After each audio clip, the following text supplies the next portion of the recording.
오늘 말씀은요, 사도 여행이 이제 세 번째 선교 여행을 이제 시작하게 되지요.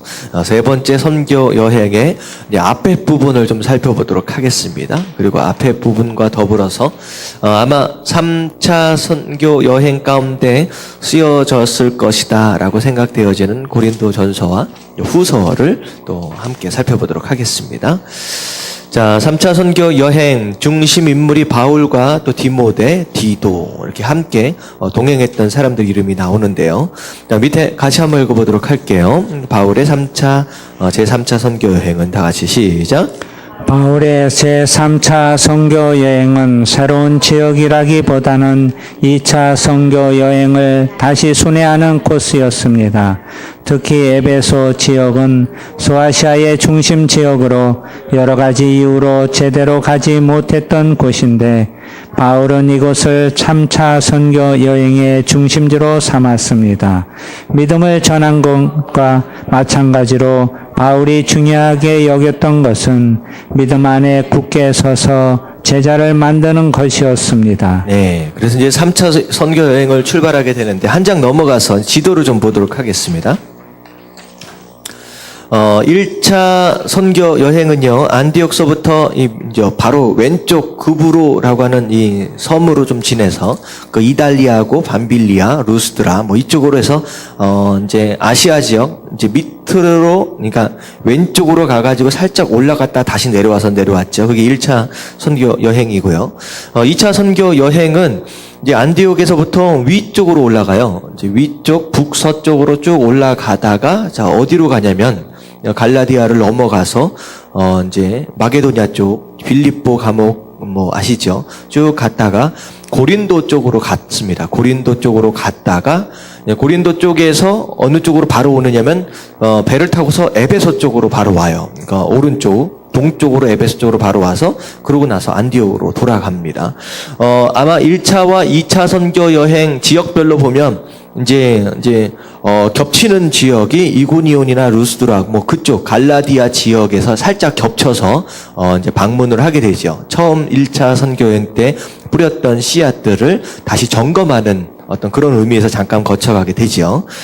사실 3차 선교 여행은 그림에서 이제 보는 것 같이 거의 뭐하고 거의 동일하느냐? 2차 선교 여행에 다녀왔던 그 루트하고 거의 동일한 것처럼 보입니다. 이제 가는 길 자체가. 근데 이제 마게도냐 지역보다는 어느 지역을 조금 집중을 하느냐? 에베소 지역, 소아시아 지역을 조금 더 집중을 해서 가요. 그래서 1차와 2차는 사실 전체적으로 보면 씨를 뿌린다라고 하는 것에 좀 집중했는가 하면요.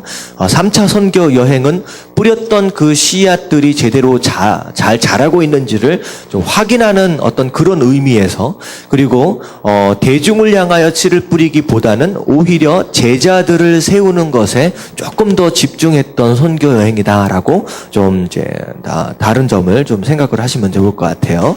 자, 그래서 이제 아시아와 유럽에 전파되는 복음 해가지고 그렇게 좀 이제 지역적으로 어떤 루트를 통해서 갔는지를 좀 보면 되고요. 자, 밑에서부터 쭉 보도록 하겠습니다. 바울은 에베소가 어디 있는지 좀 보이세요? 예, 보이시죠? 거의 지도로 보면 가운데에서 약간 왼쪽입니다. 약간 왼쪽. 바로 에베소가 이제 항구 도시거든요. 그러니까 보이실 거예요. 이제 그쪽 지역에서 자, 2년 3개월 동안 말씀을 전하고 가르친 일을 했는데 자, 어디에서 주로 했습니까? 라고 나와 있는데 자, 19장 8절부터 10절까지의 말씀을 좀 한번 읽어보도록 할게요. 8절부터 10절까지 말씀. 천천히 시작. 바울이 회당에 들어가 석 달 동안 담대히 하나님 나라에 관하여 강론하며 권면하되 어떤 사람들은 마음이 굳어 순종하지 않고 무리 앞에서 이 도를 비방하거늘 바울이 그들을 떠나 제자들 따로 세우고 두란노 서원에서 날마다 강론하니라. 2해 동안 이같이 하니 아시아에 사는 자는 유대인이나 헬라인이나 다 주의 말씀을 듣더라. 예, 에베소 지역에 가서 일반적으로 바울 사도는 도시에 도착하면 항상 어디를 찾았느냐? 유대인들이 모이는 회당을 찾았죠. 이 에베소에 가서도 먼저 회당에 가서 몇 달 동안 말씀을 전했느냐? 석 달. 3개월. 석 달 동안을 이제 복음을 전합니다. 이제 복음을 전했는데 어때요? 반응들이. 믿는 사람도 있긴 있었지만 많은 사람들이 오히려 이제 부정하고 오히려 이제 복음을 전하는데 방해를 놨다라고 하는 거예요. 자꾸 이게 비방을 하고 이제 회당에서 이제 사람 다 모여 있으니까. 그래서 이제 바울 사도가 여기에서 이제 좀 생각을 좀 바꿉니다. 그래서 회당이 아니라 어떤 장소를 정해요. 이제 그게 어디 있냐? 이름이 뭐라고 나와 있어요?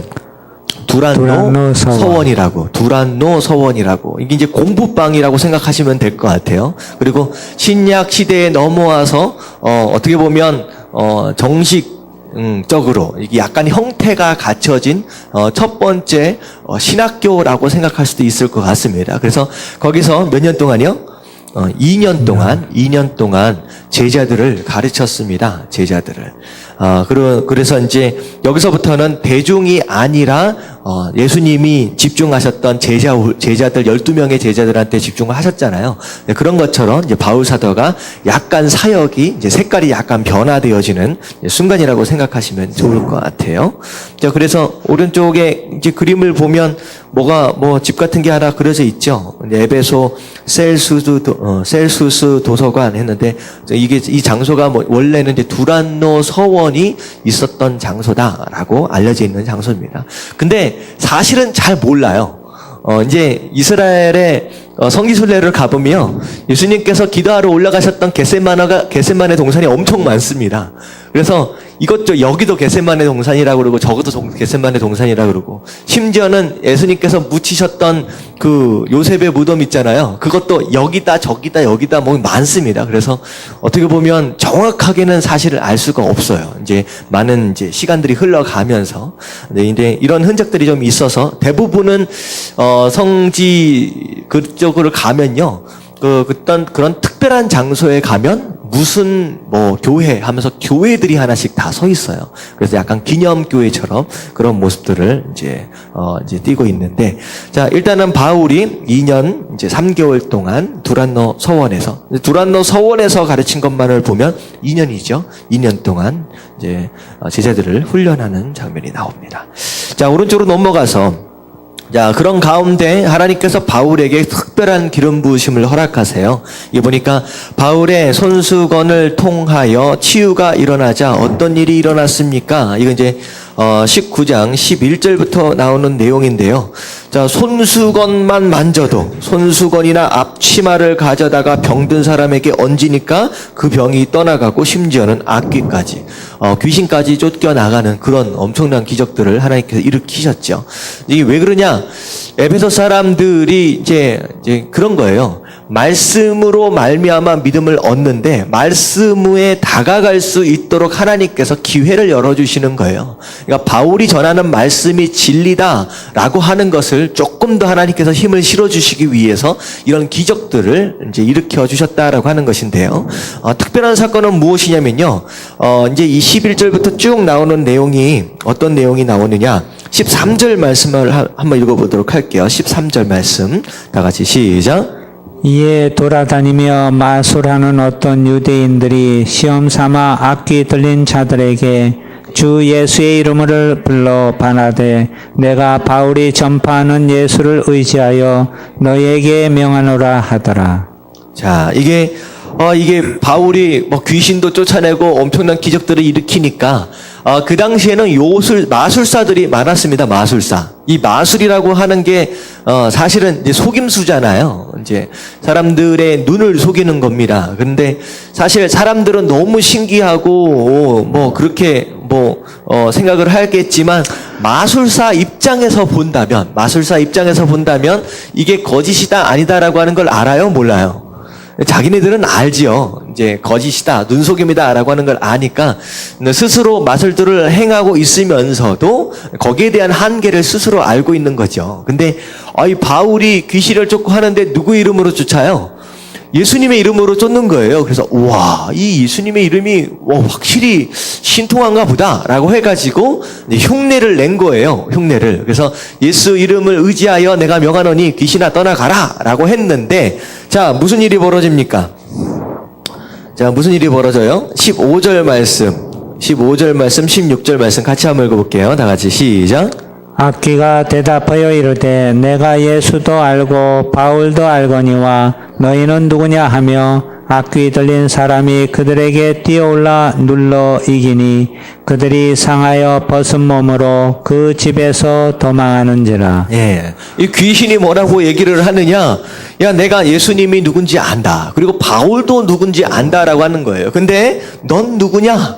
넌 누구냐? 내가 누군지 모른다라고 하는 것이죠. 그래서 그 악기 들린 이 사람이 갑자기 그 사람을 덮치니까 어떻게 돼요?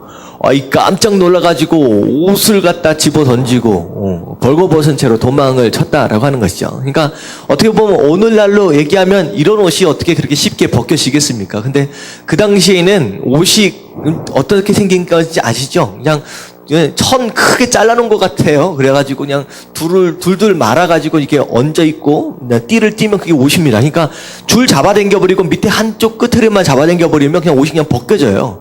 그러니까 얼마나 깜짝 놀라고 두려웠으면 한쪽 끝에 잡아버리니까 그냥 그거 놓고선 도망가는 이제 상황이 벌어진 거죠. 자, 결국은 이 사건을 통하여 우리가 조금 생각해야 할 부분은 무엇이냐? 여러분들 예수 그리스도 이름 안에 능력이 있어요. 여러분 믿으십니까? 아멘. 근데 그 능력이 내 능력이 되어지려면 어떻게 해야 된다는 거예요? 여기 이제 귀신이 다 정답을 얘기해주고 있어요. 나는 예수도 알고 바울도 안다. 근데 난 네가 누군지 모른다. 결국은 뭐에 대한 내용이냐? 비록 예수 그리스도 이름 안에 큰 능력이 있지만 가장 중요한 게 뭐냐면 그 능력이 내 능력이 되려면 내가 예수 그리스도와 어떤 관계에 있어야 돼요? 네. 상관이 있어야 된다는 거야. 두 사람이. 그러니까 예수 그리스도와 내가 상관이 있어야 돼요. 예수님과 내가 관계 형성이 일단 되어져야 그 이름에 능력이 생긴다라고 하는 것이죠. 그래서 우리가 이것저것 기적도 일으킬 수 있고 뭐 하지만 가장 중요한 것이 무엇이냐? 내가 예수님과 어떤 관계 안에 있느냐라고 하는 것이 우리의 신앙 안에서 우리 삶에 능력이 있느냐 없느냐라고 하는 것 안에 그것이 굉장히 달려 있다라고 하는 것이죠. 그래서 이것은 결국은 이제 예수님과 우리와의 관계에 대한 내용입니다. 상관없으면 그 이름 안에서도 어떤 능력도 나타나지 않는다라고 하는 것이죠. 자, 그래서 에베소 쪽에서의 사건은 여기까지인데요. 자, 밑에 한번 읽어보도록 하겠습니다. 다 같이 시작. 아볼로가 고린도에 있을 때 바울은 위쪽 지방으로 다녀 에베소에 도착하면서 바로 3차 선교 여행을 시작했습니다. 자, 여기까지만요. 2차 선교 여행이 끝날 때 정도 돼서는요, 함께 아볼로와 동행했다가 사실 아볼로는 어디에 남아있는 상태냐? 고린도 교회에 남아있는 상태로 바울은 이제 아볼로를 두고 이제 돌아옵니다. 이제 안디옥으로. 그리고 나서 3차 선교 여행을 떠나게 된 거예요. 자, 에베소에 다 같이 시작. 에베소에 도착하니 거기에는 세례 요한의 세례만 받고 성령에 대해서 알지 못하는 그리스도인들이 있었습니다. 그들은 바울의 설교를 듣고 그리스도의 이름으로 세례를 받았습니다. 그때 성령이 강림하여 방언도 하고 예언도 하는 일명 에베소 오순절 사건이 일어났습니다. 바울은 3개월간 유대인 회당에서 강론을 했지만 별 소득이 없었습니다. 그 후에 두란노 서원에서 3년간 복음을 전하고 가르치는 일을 했습니다. 여기서 유대인들과 이방인들이 주님을 받아들이는 일이 일어났고 바울이 앞치마와 손수건만 갖다 대도 치유의 능력이 일어났습니다. 이 일로 많은 사람들이 에베소에서 그리스도를 믿게 되었습니다. 네, 처음에 에베소에 도착했을 때는 이제 그쪽 교인들이 성령 세례에 대해서 모르고 있는 상황이었어요. 그래서 이제 사도 요한의 세례다라고 하는 것은 이건 회개의 세례거든요. 회개에 대한 내용입니다. 그래서 죄를 자복한다라고 하는 그런 개념이고 예수 그리스도로 인한 이제 예수 그리스도의 이름으로 이제 세례를 받는 것은 회개와 더불어 성령 세례가 함께 포함되어지는 거죠. 이제 맨 처음에는 에베소 교인들이 성령에 대해서 모르고 있다가 바울이 가서 예수 이름으로 세례를 줄 때 성령이 또 임하게 되면서 어떻게 보면 에베소의 오순절 사건이 거기서 일어나게 되죠. 그래서 커다란 이제 부흥이 일어나게 되고 거기서 이제 두란노 서원을 통하여서 이제 제자들이 훈련되어지고 양육되어지는 일이 에베소에서 있었습니다. 자, 아마도 에베소에서 이제 한 2년 3개월이 있었거든요. 오랜 시간 있으면서 아마 이제 고린도 지역을 향하여서 쓴 편지가 고린도 전서가 아니겠느냐라고 하는 이제 추측이 있어요. 주장이 있습니다. 사실 고린도로 바울 사도가 먼저 가고 싶었어요. 그랬는데 이제 갈 수 있는 입장이 안 되다 보니까 먼저 디도라고 하는 제자를 또 보내요. 그런데 디도가 상당히 좀 늦게 오죠. 늦게 오니까 이것저것 고민하고 염려하는 가운데 디도로 부터 이제 소식을 좀 듣게 되고 그런 내용들을 이제 미리 이제 편지를 좀 쓰는 내용이 나옵니다. 자, 고린도 전서를 좀 볼게요. 바울은 제가 읽겠습니다. 바울은 고린도 전서를 3차 선교 여행 중 에베소 체류 기간에 오순절을 앞둔 얼마 동안 이제 기록했을 가능성이 높습니다. 에베소에서 2년 넘게 선교 사역을 하던 바울은 고린도 교회를 방문하고 나서 고린도 교회를 바르게 세우기 위해 고린도 전서를 기록했다고 볼 수 있습니다. 이때 디모데가 이 편지를 전하는 사람이었습니다. 보통 디모데가 편지를 전하는 이제 역할을 이제 자주 감당을 합니다. 이제 고린도 전서가 이제 쓰여지게 되는데, 고린도 전서의 배경은 뭐냐면 고린도에 교회가 세워졌어요. 이제 바울이 씨를 뿌렸죠. 근데 이제 소식을 듣다 보니까 교회 안에 이것저것 문제들이 많이 발생을 하는 거예요. 그래서 그 문제들을 좀 바로잡아 주기 위해서 쓴 편지가 고린도 전서라고 생각하시면 되고요. 그리고 후서도 약간 비슷한 성격을 좀 가지고 있습니다. 자, 밑에 보면 고린도서의 배경이 좀 나오는데요. 좀 같이 한번 읽어보도록 하겠습니다. 다 같이 시작. 고린도시는 문화와 상업으로 유명한 도시이지만 부도덕하기로 유명했습니다. 고린도는 아가야의 수도로서 부유했고 그런 이유로 사치와 성적 방탕이 심했습니다. 고대 사회에서 고린도 사람이란 곧 매춘부를 뜻하는 말이었습니다.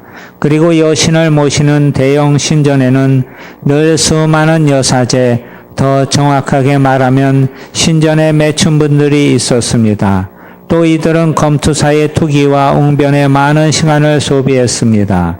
고린도는 동방과 서방이 만나는 도시로서 외국인들의 왕래가 많았습니다.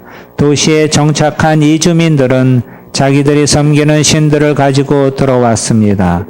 이곳은 히랍인, 로마인, 시리아인, 아시아인, 애굽인, 유대인들이 서로 교통하는 요지로 바울의 복음 선교에 적합한 도시였습니다. 이런 고린도시에 세워진 고린도 교회는 다른 교회와 달리 성적인 문제와 영적인 문제로 상당히 혼란스러웠습니다. 고린도시에 대한 좀 설명이 나오죠. 항구 도시는 아니었는데 무역이 굉장히 활발한 도시입니다. 그리고 동양과 서양이 만나는 이제 통로라고 생각하시면 돼요. 그래서 사람들이 자주 왕래를 하게 되고요. 그리고 많은 종류의 사람들이 지나쳐가는 장소입니다. 그러다 보니까 무역의 발달을 하면 돈이 많이 돌잖아요. 그럼 웬만큼 이제 부유하고요. 그리고 많은 사람들이 왔다 갔다 하니까 여러 가지 잡신들을 많이 섬겼어요. 그런 가운데 특별히 여신을 섬기는 어떤 그런 모습들도 많이 있었고요. 그리고 이제 검투사, 투기, 웅변 이건 뭐냐면 검투사와 투기는 뭐냐면 여러분들 로마 이렇게 원형 경기장 같은 거 해가지고 검투사 싸우게 해서 죽고 이런 것들 있잖아요. 비록 그 장소는 아니었다라고 할지라도 그런 검투사 같은 그런 이제 싸움들이 막 붙여놓고 그거 가지고 도박하고 하는 어떤 그런 분위기가 고린도 안에서 충분히 있었고요. 그리고 또 워낙에 성적으로 타락한 도시여서 그냥 너 고린도 사람이냐라고 이제 얘기를 하면 너 매춘부냐라고 하는 것처럼 고린도 도시의 어떤 이미지 자체가 성적으로 타락한 도시라고 하는 어떤 그런 이제 이미지가 좀 있었던 도시입니다. 그리고 위에 보시면 그림이 하나 있죠. 고린도의 아폴로 신전 해가지고 큰 신전이 있어가지고 이제 그 신들을 좀 섬기게 되고요. 그리고 이제 아폴로나 어떤 이런 신전들이나 큰 이제 광장들이 좀 있어서 이성과 지식의 상징입니다. 이성과 지식의 상징을 가지고 있는 도시가 고린도 도시입니다. 그래서 만나면 뭐 철학이고 뭐 하면서 서로 논쟁하고 논증하고 운변하고 뭐 이런 것들이 좀 발달했던 도시예요. 그래서 어떻게 보면 하나님을 만나기가 조금 이제 어려운 이제 도시입니다. 이제 부자에다가 이것저것 이성적으로 다가가요. 이성적으로 이제 그런 식으로 다가가고 워낙에 타락한 도시였다. 이제 그런 가운데 세워진 교회. 이제 그러니까 이제 어쩔 수 없이 어떤 그런 문화적 상황 가운데 영향을 받게 되죠. 이제 그게 이런 모습들이 사회적인 이런 모습들이 교회 안에도 어느덧 침투해서 들어와 가지고 교회 안에서 이런 모습들이 막 나타났다라고 하는 것이죠. 그래서 고린도 전서를 보면 상당히 이제 좀 길어요. 우리가 생명의 삶을 통하여서 고린도전서를 이제 지난주에 시작을 했는데 이 고린도전서가 다음 달까지 계속 이어집니다. 굉장히 긴 내용인데 고린도 교회 안에 있는 심각한 문제들을 조목조목 들어가지고 이제 고쳐주고 지적하는 그런 내용들이 자세히 나옵니다. 그래서 제가 금요 예배 때 우리 고린도전서에 대한 자세한 내용들을 조금 더 살펴보도록 하고요. 간단한 내용들만 조금 더 보도록 하겠습니다. 자, 일단 고린도 전서의 내용을 보면요. 자, 교회 공동체 안에 어떤 분열의 모습이 있었으며 그것에 대한 바울의 권면은 무엇입니까?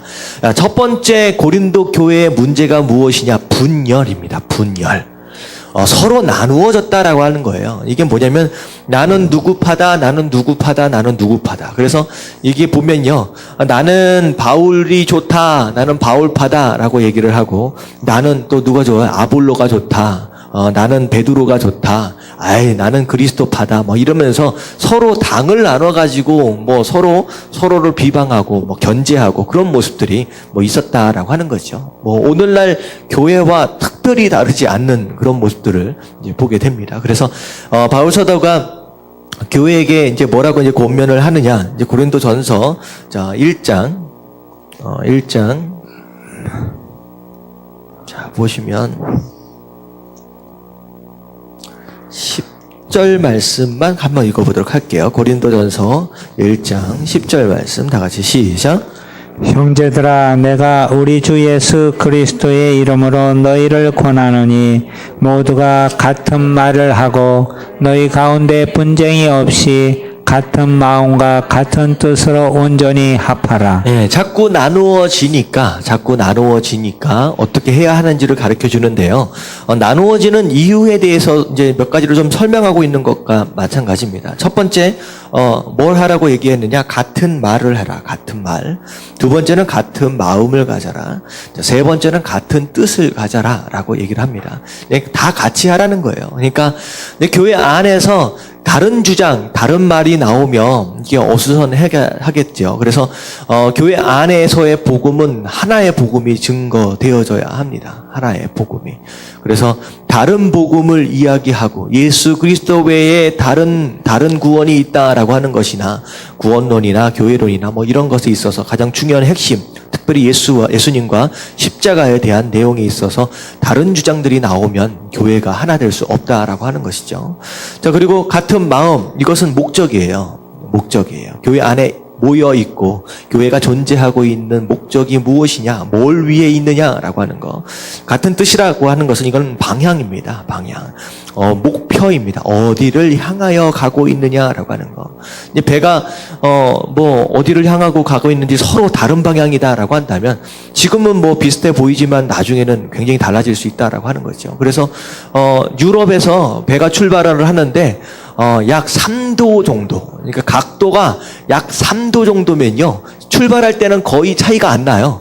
생각이 차이가 안 납니다. 근데 3도 정도가 틀리면요, 유럽에서 이제 서쪽으로 갈 때, 그러면 3도 정도가 틀리면 한 배는 어디로 가냐면, 한 배는 뉴욕 쪽으로 가고요, 한 배는 저 밑으로 가버립니다. 남미 쪽으로 가버립니다. 그러니까 맨 처음에 약간의 차이만 생겨도 굉장히 큰 차이가 확 나버리거든요. 그러니까 그런 거죠. 이제 어떤 방향, 이게 굉장히 중요하다라고 하는 거죠. 그래서 어떤 얘기를 하고 있느냐, 어떤 목적을 위해 어떤 목표를 향하여 가고 있느냐라고 하는 것이 매우 중요하다라고 하는 것을 지적합니다. 그리고 3장 3절부터 9절까지를 이제 보면요, 어떤 내용이 나오느냐, 사람 바라보지 말라는 내용이 나와요. 사람 바라보지 말라. 그러니까 우리가 복음을 바라보고 예수 그리스도만 바라봐야 하는데, 나는 누구 편이다, 누구 편이다. 결국은 사람을 바라보면 분열되어질 수밖에 없다라고 하는 것이죠. 그래서 사람 바라보면 안 된다라고 하는 내용이 다 나오고요. 21절부터 또 23절까지 나오면요, 어떤 내용이 나오느냐, 그 누구든 다 네 거다라고 얘기하는 거예요. 다 우리 거다. 하나님께서 우리에게 허락하신 은혜 중에, 축복 중에 하나인데, 중요한 건 뭐냐면 그 21절 한번 볼게요. 3장 21절부터 23절까지 말씀 같이 한번 보도록 하겠습니다. 다 같이 시작. 그런즉 누구든지 사람을 자랑하지 말라. 만물이 다 너희 것임이라. 바울이나 아볼로나 게바나 세계나 생명이나 사망이나 지금 것이나 장래 것이나 다 너의 것이요 너희는 그리스도의 것이요 그리스도는 하나님의 것이니라. 네, 중요한 것은 23절이죠. 하나님께서 누구든 어떤 은혜든 어떤 축복이든 하나님께 너를 위해서 다 허락하신 것이다 라고 하는 거예요. 근데 너희는 누구 거라는 거예요? 그리스도. 너희는 그리스도의 것이고 그리스도는 하나님 것이다 라고 하는 것은, 결국은 다 누릴 수 있도록 주셨지만 너희 스스로 주인 될 수 없고, 너희 자체의 소유권 자체는 하나님 예수 그리스도 안에 있다라고, 그것으로 전체 내용들을 정리를 해버리는 거죠. 그래서 다 너희 것이다 라고 하는 것이지만, 하지만 너희가 하나님 것이다 라고 정리를 합니다. 자, 그래서 이제 분열하지 않을 것에 대해서 좀 설명을 하고 있고요. 자세한 건 좀 금요일 날 좀 더 보도록 하겠습니다. 자, 첫 번째 문제는 분열에 대한 문제고요. 두 번째가 음행, 성적인 타락입니다. 그래서 교회 안에 일어난 음행은 어떤 것들입니까? 그들에 대한 조치는 무엇입니까? 라고 했는데, 자, 고린도전서 5장 1절부터 13절까지 내용을 보면 어떤 내용이 나오느냐? 이 아들이 있었는데 누구랑 잠을 잤느냐? 아버지의 아내하고 잠을 잔 거예요. 그러니까 누구예요? 아버지의 아내면 어머니죠. 어머니랑 잠을 자는 일이 이 교회 안에서 일어난 겁니다. 근데 어떻게 엄마랑 잠을 잘 수 있을까? 이거는 완전히 이상한 놈이다 라고 생각할 수 있지만, 또 여러분들 이렇게 생각하시면 돼요. 이게 아버지의 아내가 어머니라고 표현되지 않는 이유는 뭐냐면 본처가 아닙니다.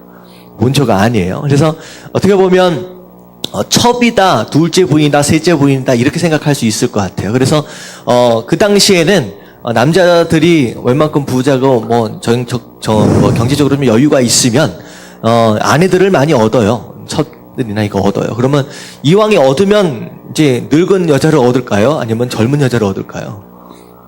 젊은 여자. 이왕이면 젊은 여자를 얻습니다. 그러니까 새파랗게 젊은 여자들을 이제 첩으로 얻는 거예요. 그렇게 되면 어떻게 되느냐? 이 아들보다 나이가 어릴 수도 있어요. 아들보다. 그러니까 딱 보니까 자기보다 나이가 어려. 근데 자기는 뭐라고 불러야 돼요? 어머니라고 불러야 되는 상황인 거예요. 그렇다라고 한다면 조금 이해가 가시죠. 네. 그래도 안 돼 있는 거지만, 이제 그래도 그 상황 자체가 그런 상황이다라고 하는 겁니다. 그래서 이런 일들이 일어나요. 그랬더니만 바울이 이제 뭐라고 얘기를 하느냐? 그런 일을 저지르고서도 자기가 죄를 짓고 있다라고 하는 것을 모르고 있다라는 거예요. 모르고 있다라는 거예요. 회개하지 않는다라고 하는 거죠. 그렇기 때문에 너는 어떻게 하느냐? 그런 사람은 교회 안에 누룩과 같은 사람이다. 누룩과 같은. 누룩이 어떻게 되느냐? 조금만 있어도 부풀어 오르잖아요. 그러니까 개 하나 때문에 교회 전체가 피해를 본다는 거예요. 다 같이 썩는다는 거예요. 그래서 어떻게 하라고 명령을 하느냐? 사귀지 말고 나중에는 어떻게 하라? 내어 쫓으라. 그런 사람이 있으면. 그러니까 음행을 한 사람을 무조건 쫓으라는 얘기가 아니에요. 뭐 하지 않으면, 끝까지 잘못을 인정하고 회개하지 않고 그대로 하면. 여러분 이런 겁니다. 여러분 동성연애를 하는 거 여러분들 죄입니까? 죄가 아닙니까? 이거 죄예요. 이거 분명히 하나님께서 말씀하셔서 이건 죄예요. 절대 있어서는 안 되는 얘기입니다. 하지만 동성연애를 비록 했다라고 할지라도 그것에 대한 잘못을 뉘우치고 회개하면 교회 안에 함께 있을 수 있어요, 없어요? 있어요. 그런 사람들은 오히려 하나님의 은혜가 필요해요. 동성연애 하는 사람들 회개할 수 있으면 그런 사람들이 들어와서 여기에서 깨어지고 여기서 치유를 받아야 된다라고 하는 거예요. 하지만 끝까지 이건 죄가 아니다 거부하고 죄에 대한 의식도 없이 끝까지 옳다라고 주장한다라고 한다면 교회 안에 들어와 있으면 됩니까? 안 됩니까?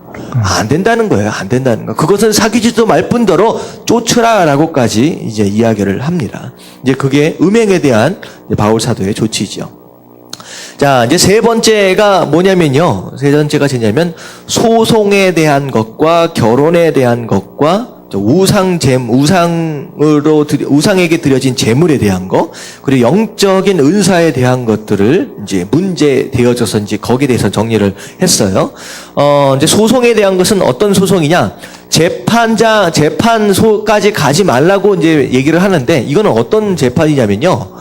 교회 안에서 성도들끼리의 이견이 있을 수 있다는 거예요. 이견. 그리고 그것으로 말미암아 억울함이 있을 수 있다는 거죠. 성도들끼리. 그랬을 경우에는 어떻게 하라는 거예요? 세상 재판장에게 찾아가지 마라. 찾아가지 말라고 얘기를 합니다. 왜냐하면 세상 재판장은 의가 뭔지 알아요? 몰라요? 모른다라고 하는 것이죠. 하지만 우리는 의가 무엇인지 알아. 진리가 뭔지 안다는 거예요. 그러니까 진리와 의를 아는 우리가 어찌 진리와 의를 모르는 세상 재판장에게 가서 뭐가 옳으냐 그르냐라고 하는 걸 판결을 받느냐라고 하는 거죠. 말이 안 된다는 거죠. 차라리 억울하면 억울한 대로 지나가면 되지 오히려 거기에서 우리가 판결을 받는다라고 하는 건 말도 안 된다는 거예요. 그러니까 성도들끼리에 일어난 그런 거 가지고 가지 말라고 얘기를 합니다. 자, 그리고 7장에는 이제 결혼에 대해서 나오죠. 이제 바울 사도는 독신이었어요. 이제 결혼에 대해서 특별히 은사가 있는 사람들은 이제 하나님의 일을 감당하기 위해서 독신으로라도 열심히 하나님 섬겨라. 하지만 이제 바울 사도는 일부일처 이게 하나님께서 정해주신 그런 결혼의 룰대로 그렇게 사는 것이 온전한 것이다. 근데 사실 이 문제가 이제 현지 선교지에 가서는 상당히 큰 문제가 돼요. 이제 요즘에는 제일 잘 정리를 해서 사역들을 다 선교사님들이 하고 계시는데 거의 일부 다처제가 굉장히 많거든요. 이렇게 많이 발달하지 않은 어떤 그런 민족들한테 찾아가면 그렇게 이런 복음을 전하게 되면 어떻게 해요? 이거 첫 번째 부인만 놔두고 나머지 부인 다 버릴 수는 없잖아요. 이제 그런 상황이 벌어집니다. 그래서 이게 진짜 이 나머지 부인들을 다 버려야 하느냐, 아니면 그래도 말씀이 여기 돼 있는데 그래도 데리고 살아야 되느냐, 이런 문제가 초기에는 굉장히 큰 이슈가 됐습니다. 근데 지금 오늘날에는 다 데리고 사는 걸로 이제 정을 했어요. 그리고 최선을 다해서 이제 다 데리고 살고, 하지만 그 다음 제너레이션, 다음 세대는 어떻게 살아야 돼요? 일부 다처가 아니라 일부 일처로 성경적으로 이렇게 살도록 이제 유도를 해 갑니다. 그래서 사실 버림을 받으면 여자는 이제 경제 능력이 없기 때문에 굶어 죽습니다. 시집으로도 돌아갈 수가 없어요. 그러니까 거의 버려지는 거랑 다름이 없거든요. 이제 그것도 하나님께서 원하시지 않는 방법이죠. 결혼에 대해서 그렇게 또 얘기를 하고요. 자, 그리고 또 뭐 바쳐진 재물에 대해서도 얘기를 하는데, 그건 이제 믿음에 맞게끔, 그리고 어떤 것이나 먹는다라고 했을 때 내 믿음과는 상관이 없지만 그것으로 인하여 누군가가 시험에 들 수 있다라고 한다면, 먹지 않아도 된다라고 하는 것이죠. 여러분들 술 마시면 지옥 갑니까? 네, 술 마시는 것과 지옥 가는 것과는 굉장히 다른 얘기입니다. 이게 술 마시는 것이 죄다라고 얘기하기가 사실 쉽지 않아요. 근데 이게 이제 바로 여기에 해당되는 내용이라고 생각하시면 될 것 같아요. 이제 유럽에 가면 술, 와인 같은 것은 이제 음료수처럼 이제 마십니다. 근데 비록 유럽 사람이다라고 해서 그것을 음료수처럼 마신다라고 할지라도, 자연스러운 것이다라고 할지라도, 누군가가 내가 그걸 마시는 것으로 인하여서 믿는 사람이 저러면 안 되지라고 이제 불필요한 시험에 들 수 있다라고 한다면 그것 때문이라도 자제할 수 있어야 된다라고 하는 거예요. 그래서 실제로 외국이나 미국이나 유럽에 있는 목사님들이 한국에 오시면요, 와인이나 이런 것들을 절제를 하십니다. 비록 거기에서는 하실지라도. 왜 그러면 한국은 이제 술 문화가 너무나도 안 좋은 문화로 이제 길들여져 있기 때문에 기독교인들은 이제 술을 안 마시는 걸로 정해져 있잖아요. 그러니까 거기에 맞게끔 조절을 하시는 거예요. 그래서 이런 내용이랑 똑같아요. 우리가 어떤 것이든 할 수 있는 자유를 얻었지만 그 자유를 이 자유를 행함에 있어서 누군가가 시험에 들 수 있다라고 한다면 뭐 할 수 있어야 된다는 거예요? 때로는 절제할 수 있어야 된다라고 하는 것입니다. 자, 그게 바로 섬기는 모습이다라고 하는 것이죠. 자, 그리고 또 은사 13절에 보니까 이제 13장에 보니까 이제 은사에 대한 것이 나와요. 막 이런저런 은사들 때문에 교회가 막 시끄러운 거예요. 근데 은사들 가운데 가장 중요한 거 마지막에 뭐라고 얘기하느냐? 믿음, 소망, 사랑 중에 그 중에 제일이 뭐라고요?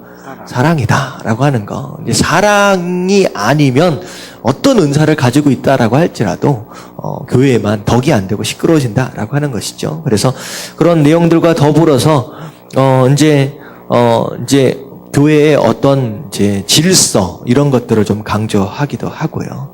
그리고 이제 15장에 가니까 정작 이제 교회가 바라봐야 할 것은 이제 부활이다라고 하는 것들을 좀 강조하는 내용이 나옵니다. 제가 자세하게 말씀을 드리지 않는 이유는 제가 이게 자세하게 다 얘기하면 금요일날 할 말이 없어요. 그러니까 간단하게만 정리하고 넘어가는 겁니다. 자, 고린도전서에는 고린도시와 연관하여 고린도 교인들의 종교적, 도덕적 타락상이 기록되었습니다. 타락한 사람들 중에는 자신의 계모와 동거하는 자들도 있었습니다. 이런 이유로 바울은 고린도전서를 통하여 함부로 잠자리하는 창녀들처럼 생활하는 것을 경고했고 결혼을 적극 권면했습니다. 다양한 개인의 영적 은사에 대한 부분도 고린도서의 중요한 주제입니다. 방언과 통역과 예언 등의 문제가 제기하면서 질서 있게 사랑의 마음으로 임하라고 가르치고 있습니다. 다 같이 읽을게요. 고린도 교회 다 같이 시작. 고린도 교회에 나타나는 성도들 간의 분규, 근친 상관, 송사, 간음, 이혼, 부활, 헌금, 성찬의 무질서, 우상 숭배, 예배 방법의 문제, 영적 은사 등 복잡한 문제들을 해결할 목적으로 바울은 고린도서를 썼습니다. 영적 도덕적인 문제로 분란이 일어나는 것은 모두 사랑의 부족에서 비롯된 것으로 그 해결 방법인 사랑을 고린도전서 13장에서 제시하고 있습니다. 네, 결국은 자꾸 나누어지고 문제가 생기는 이유는 뭐가 부족해서라고요? 사랑이 부족해서다라고 고린도전서의 핵심 내용을 정리하고 있습니다. 자, 그리고 나서 이제 에베소 지역에서 이제 또 무슨 일이 있었는지 좀 보면 바울은 복음 전파로 인하여 아데미 신전에 물건을 만들어 파는 데메드리오 은장색의 사람들로부터 어떤 어려움을 당했습니까? 19장 뒤에 부분에 나오는 내용인데요. 이 에베소에는 아데미 신전이 있습니다. 이거 오른쪽에 보면 그림이 조금 잘 안 보이긴 한데, 이제 이 여신을 두고서 이제 섬겼던 이제 그 지역이에요. 근데, 이런 이제 여신들을 이제 조각해가지고 만든 이제 은장색들이 있었다라고 하는 거죠. 근데 바울이 와가지고 우상 섬기면 안 된다라고 주장을 하잖아요. 그거 다 썩을 것이다. 사람이 만든 것에 그거 기도하는 게 이게 말이 되느냐? 어떻게 보면 만들어진 우상 입장에서 본다면 누가 창조자예요? 사람이죠. 이게 말이 안 되죠. 창조한 자기가 가서 빌고 있는 거예요. 그러니까 이런 거랑 좀 비슷해요. 뭐 뉴스 같은데 간혹 가다가 TV에 나오는데 어떤 산에 가면 어떤 사람이 특별한 이제 소원을 가지고서 돌멩이들을 막 싸가지고 탑 만드는 거 있잖아요. 그래가지고 며칠 동안 싸가지고 높은 탑을 잘 만들어 놨어요. 그래서 그걸 수십 개를 만들어 놨는데 사람들이 거기에 와가지고 소원을 빌고 있어요. 이게 말이 돼요? 그거 누가 만들었어요? 사람이 만드는 거예요. 그 사람은 그거 만들 때 어떤 마음으로 만들었어요? 자기가 원하는 것이 있고 원하는 것을 자기 스스로 이룰 수 있었습니까? 없었습니까? 자기 스스로 이룰 수 없었기 때문에 세운 거예요. 근데 그것을 가지고 그 사람이 만든 그것에다가 절한다라고 하는 것은 이건 말이 안 되는 거죠. 거기서 소원을 빌고 있어요, 사람들이. 거기 많이 신통하다고 거기서 소원을 빌면 된대요. 이런 거랑 똑같은 거예요. 바울이 전하는 복음이 그런 거죠. 그거 다 헛것이다. 다 썩을 것들이다. 우상 아무 생명이 없다. 그거 믿지 말라라고 이런 복음을 전하니까 갑자기 장사가 안 되기 시작하는 거예요. 이게 우상 섬기는 거 집에다 하나씩 놔두고서 섬기고 막 그랬어야 되는데 이게 갑자기 장사가 안 되니까 데메드리오가 어떻게 됐어요? 얘 때문에 장사 안 된다. 그래가지고 이 바울과 함께한 이제 제자들을 한꺼번에 몰아가지고 경기장 같은데 뭐 이런 데로 근데 데리고 들어가서 막 소란을 피운 겁니다. 얘네들 다 쫓아내야 된다고, 얘네들. 이제 그랬더니 이제 그 상황 가운데서 바울은 다행히도 이제 거기에 끼어들지 않고 잠시 피하게 되고, 누구죠? 중간에 나오는데, 서기장 한 사람이 나와가지고 그 이야기를 왜 거기서 이 소란을 피우느냐, 이 사람들이 뭐 신전을 부신 것도 아니고, 뭐 물건을 훔쳐간 것도 아니고, 정말로 피해가 본 것이 있으면 정식으로 소송을 걸어라 했더니만, 그렇게 많이 몰려들면서 막 아우성치던 그 군중들이요, 그냥 다 집으로 그냥 가버렸어요. 그리고 끝났어요. 그러니까 보니까 도대체 뭐 때문에 화를 내고 있는 건지 모르고, 하여튼간 그런 식으로 뭐 쓸려다니는 사람들이었다라고 하는 것이죠. 그래서 그런 일들이 아데미 신전 그 지역에서 있었던 이야기입니다. 자, 밑에 정리를 하면요. 같이 한번 읽어볼게요. 복음 전파. 다 같이 시작. 복음 전파로 인하여 우상을 만들어 파는 데메드리오가 타격을 입었습니다. 그러자 그는 위대하다 에베소 사람 아데미여 하고 외치면서 동업자들을 충동질해 바울의 일행을 잡아갔습니다. 바울이 직접 대면하고자 했지만 친구들이 말렸습니다. 결국 에베소 서기장이 와서 군중을 진정시키고 법정에서 정당한 방법으로 다루어 해결할 것을 촉구했습니다. 제자 중 몇 사람이 극장으로 끌려갔지만 서기장의 도움으로 무사히 풀려났습니다. 네. 결국은 에베소에서 이런 사건이 또 있었고요. 이런 사건이 사실 바울에게는 굉장히 이제 어떻게 보면 힘든 어떤 위기나 어떤 그런 것으로 여겨질 수 있어요. 근데 사역이 잘 돼도 선교 이제 사역은요, 잘 돼도 힘들어요. 잘 돼도. 그러니까 문화가 다르고 언어가 다른 어떤 그런 지방에서 말씀을 전하고 제자를 길러낸다라고 하는 것은 이제 목회와는 또 비교할 수 없는 굉장히 또 어려움들과 마음고생들이 상당히 많거든요.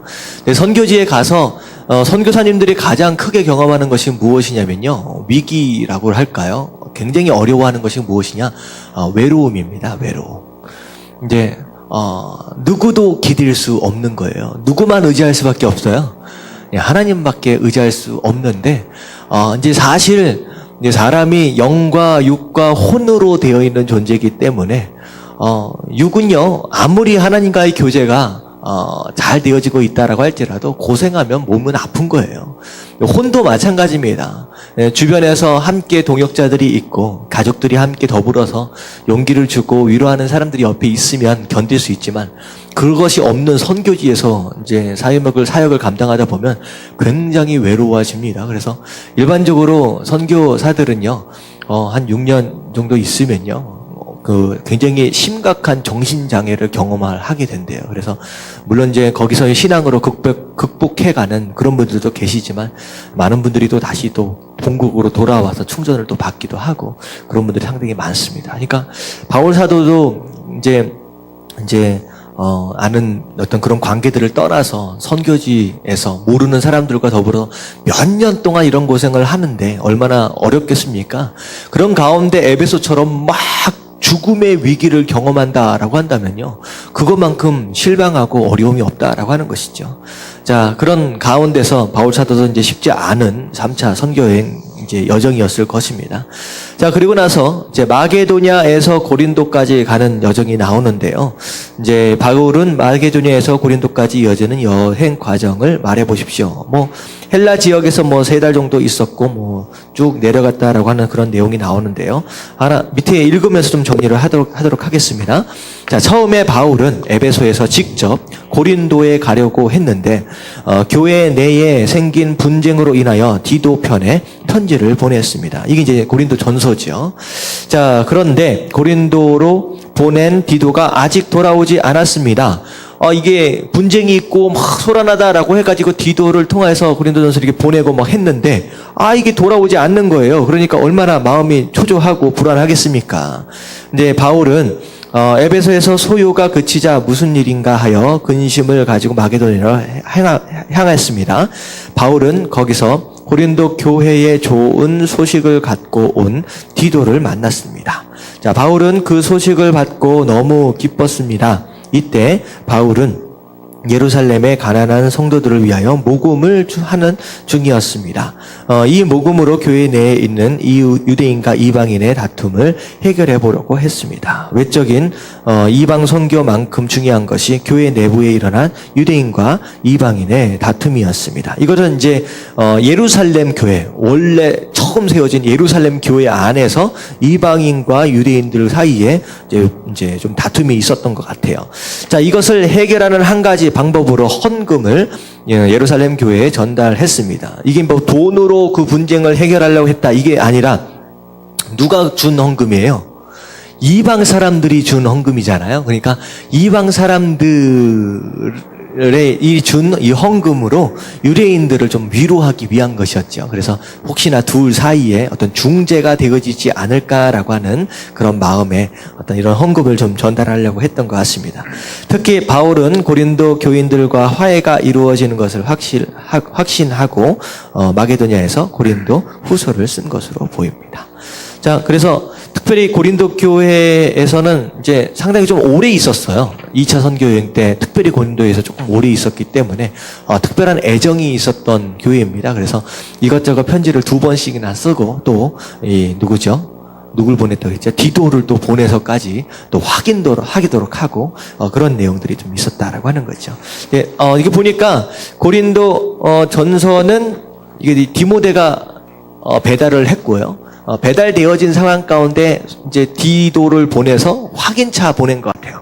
그리고 나서 고린도 후서, 디도의 소식을 듣고 고린도 후서를 쓰게 되고, 이게 사실은요, 이제 정확하지는 않습니다. 이것이 맞다, 졌다, 이렇게 정확하지는 않는데, 이 사도행전과 서신서들의 앞과 뒤를 이렇게 좀 연결을 해서 아마도 이런 식의 이제 순서가 되지 않겠느냐라고 이제 보통 이제 학자들이 추정을 해 가는 거예요. 자, 이게 이제 3차 선교여행 중간까지예요. 중간까지. 자, 그리고 나서 디도로부터 소식을 좀 들었어요. 그리고 나서 이제 고린도 후서를 이제 쓰였을 것이다라고 생각되어지는데, 고린도 후서 내용들까지만 우리가 더 보도록 하겠습니다. 자, 바울은 디도를 만나면서 그동안 많은 고생한 것에 대해 많은 위로를 받습니다. 위로에 대한 구절을 찾아보십시오라고 나오는데, 자, 고린도 후서를 좀 보도록 할게요. 고린도 후서.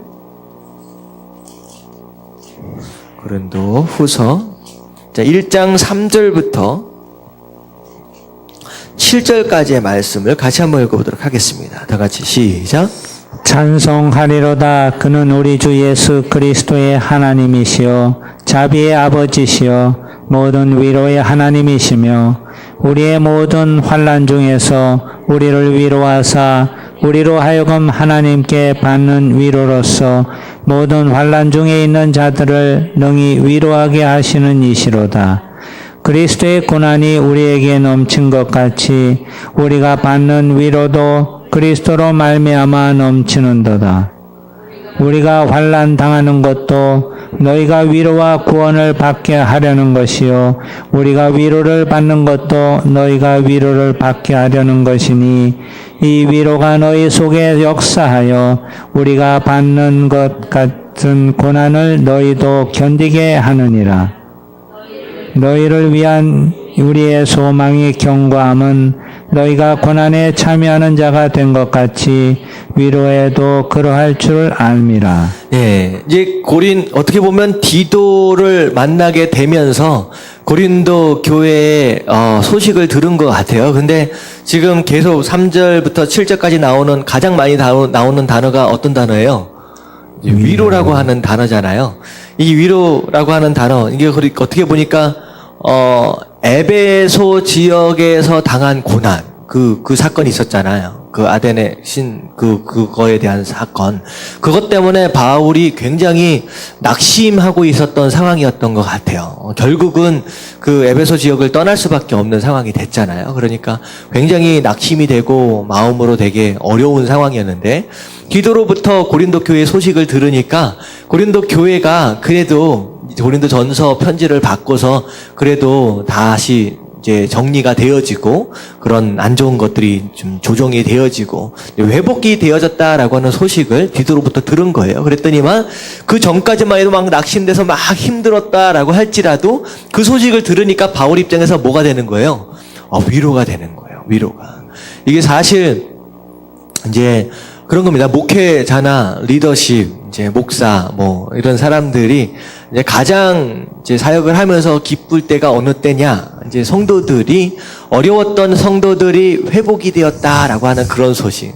다른 것들보다 훨씬 더 그게 큰 힘이 돼요. 그러니까 내가 뿌린 씨앗이 열매를 맺고 내가 노력했던 이제 정말로 쏟았던 그 사랑과 그 노력들이 결실로 나타났다라고 하는 것, 그것만큼 큰 위로가 없습니다. 그래서 성도들 이것저것 좋은 것 이것저것 할 수 있지만 가장 목회자들 특히 하나님도 마찬가지죠. 가장 큰 위로와 기쁨이 되는 것은 뿌린 씨앗에 대한 열매, 그리고 성도님들이 열심히 신앙생활하고 좀 더 성장하고 어떤 이런 모습이 큰 위로가 될 수 있다라고 하는 거죠. 그래서 저의 기쁨은 다른 게 아닙니다. 그래서 여러분들이 신앙생활 열심히 하시고 그리고 또 점점점 성장하고 점점점 예수님 닮아가고 하는 그런 모습이 제가 볼 수 있으면 다른 건 필요 없어요. 그것만 볼 수 있으면 저에게 있어서는 가장 큰 기쁨이다라고 하는 거. 하나님도 여러분들을 향하여서 기대하고 계시는 것이 바로 그런 것이다라고 하는 거 우리가 깨달을 수 있게 되기를 주님의 이름으로 축원합니다. 아멘.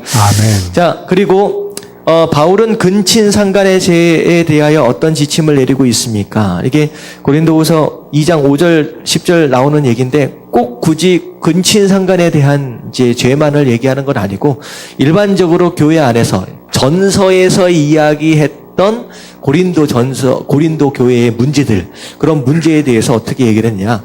사실 전서 안에서는요.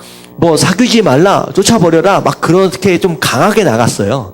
근데 굉장히 고린도 교회가 굉장히 위험한 상황이 있으니까. 근데 후서를 쓰면서는 이제 뭘 좀 강조를 하느냐?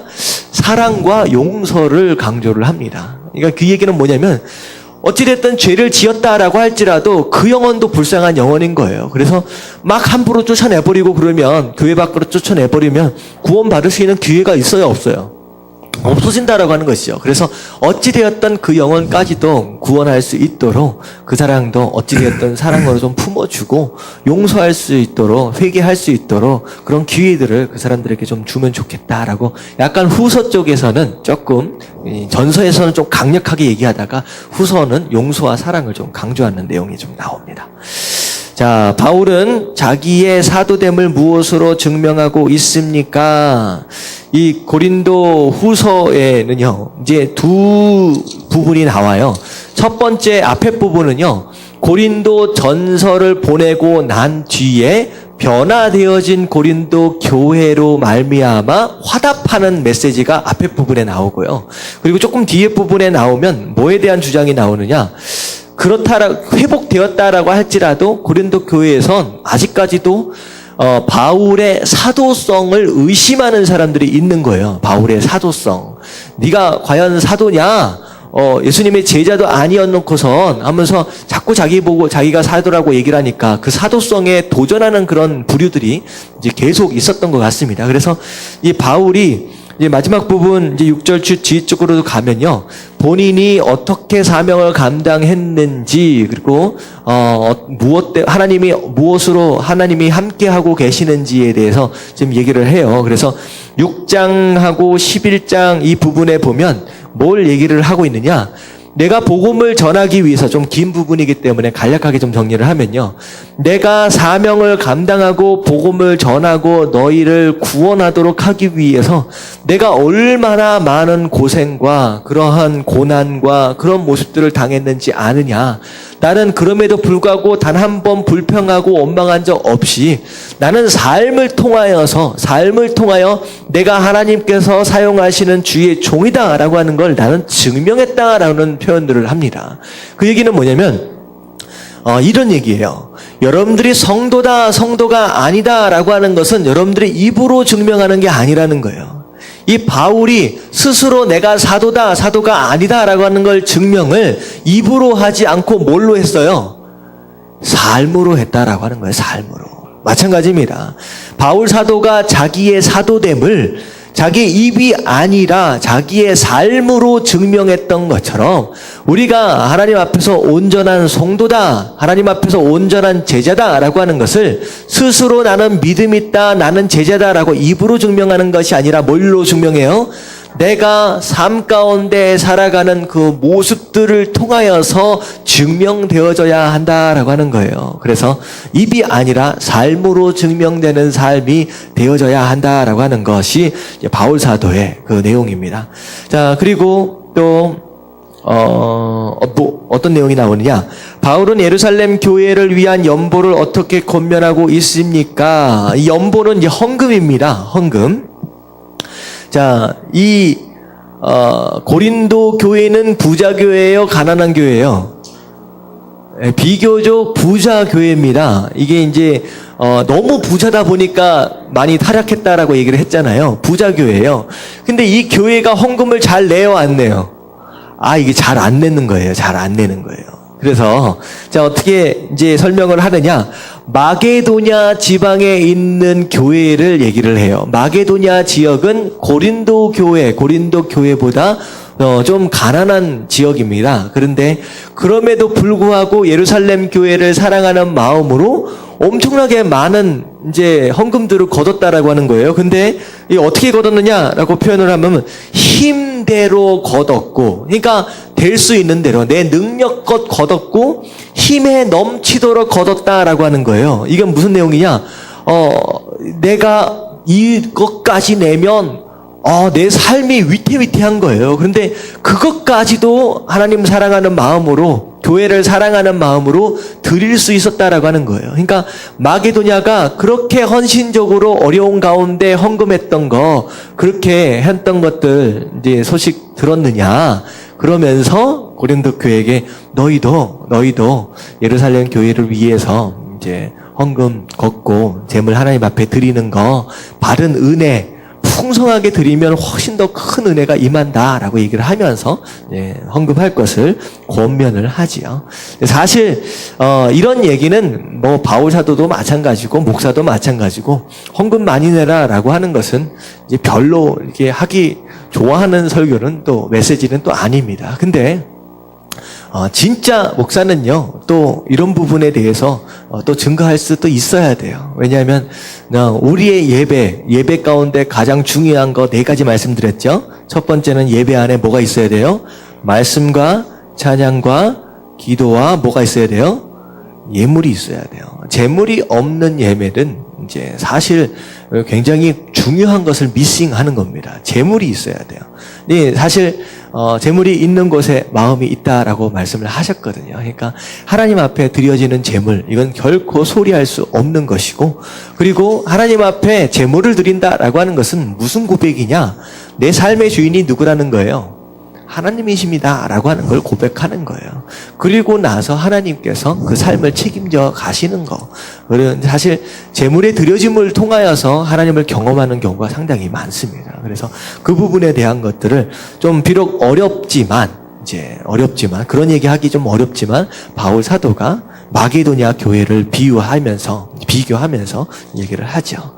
이제 뭐 얼마나 많이 거둬뒀는지는 잘 모르겠습니다. 후서 다음에 쓰여진 성경이 또 없으니까. 자, 그리고 나서 또 사도성에 대해서 또 뭘 또 증명하려고 좀 애를 썼느냐. 이제 마지막 부분에 보면 바울이 받은 환상과 특별한 은혜가 무엇입니까?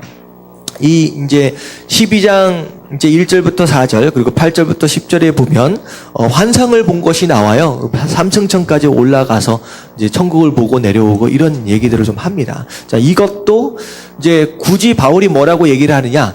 야, 내가 진짜 이런 얘기까지 하기는 좀 민망하지만 내 입으로 이런 얘기까지 얘기하는 건 민망하다. 이게 사실 바울은 이거 얘기하고 싶었어요? 하고 싶지 않았어요?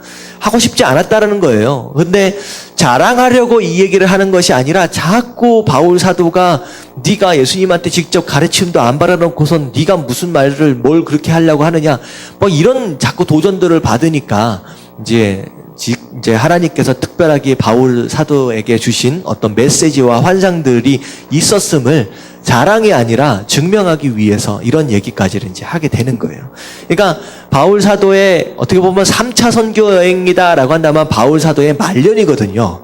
많이 나이도 먹었고 어떻게 보면 3차 다음에 4차가 있어요. 4차는 어디로 가는 거예요? 로마로 가잖아요. 로마로 가면 얼마 안 있다가 이제 죽게 됩니다. 그러니까 인생 말년에 이런 도전들을 받게 되니까 참 안타까운 거죠. 그러니까 그런 얘기들을 이제 구구절절 이제 안타깝지만 하는 내용들이 이제 고린도 후서에 나오는 내용이죠. 자, 마무리하도록 하겠습니다. 고린도 후서는 다 같이 시작. 고린도 후서는 바울의 사도권을 의심하는 자들을 향한 바울의 변호 서신입니다. 바울의 사도권에 조전하고 진리를 왜곡하는 일이 교회 안에서 일어났습니다. 바울은 이런 사람들의 가르침을 바르게 정리할 필요를 느껴 이 서신을 썼습니다. 고린도 후서는 다른 서신과 다르게 개인적인 감정이 들어 있습니다. 고린도 후서는 디도가 전한 눈물의 편지에 답하기 위해서 쓴 것입니다. 여기에 해당되는 내용이 고린도 후서 1장 9장입니다. 특히 고린도 교회에서 예루살렘의 가난한 교인들을 위해 가난함에도 불구하고 헌금에 힘쓴 마게도냐 교회를 예로 들면서 헌금할 것을 권면하고 있습니다. 이것은 화해자로서의 모습을 보여주고 있습니다.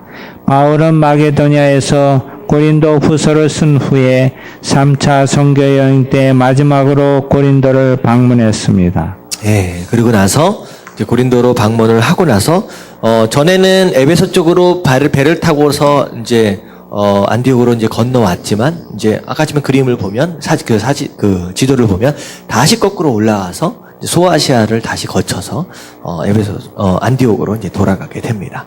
자, 그리고 나서 아직 이제 3차 선교 여행이 끝나지 않았어요. 이제 고린도 교회까지 갔다가 이제 고린도 교회에서 다시 안디옥 교회로 이제 돌아가는 이제 과정이 다음 주에 나오는 내용입니다. 그래서 우리가 사도행전이 이제 역사서잖아요.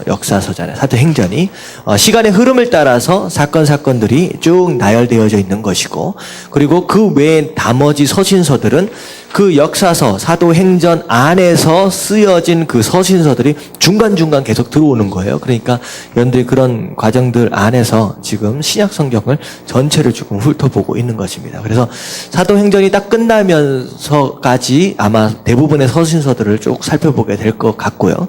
그리고 나서 마지막으로 요한계시록 이제 마지막까지 굉장히 오래 마지막까지 살아서 또 말씀을 또 기록한 요한의 내용들을 이제 쓰도록 이제 거기에 대한 것으로 마무리하고 파노라마가 이제 끝나게 될 것 같습니다. 아마 올해에는 이 신약 파노라마가 끝나지 않을까라는 생각이 좀 들어져요. 그래서 올해까지 구약과 신약 파노라마를 전체를 끝나고, 그리고 내년서부터는 조금 다른 이제 성경을 볼지 아니면 어떤 주제별로 좀 신학적인 어떤 그런 부분을 좀 터치를 할지 우리 좀 살펴보도록 하겠습니다.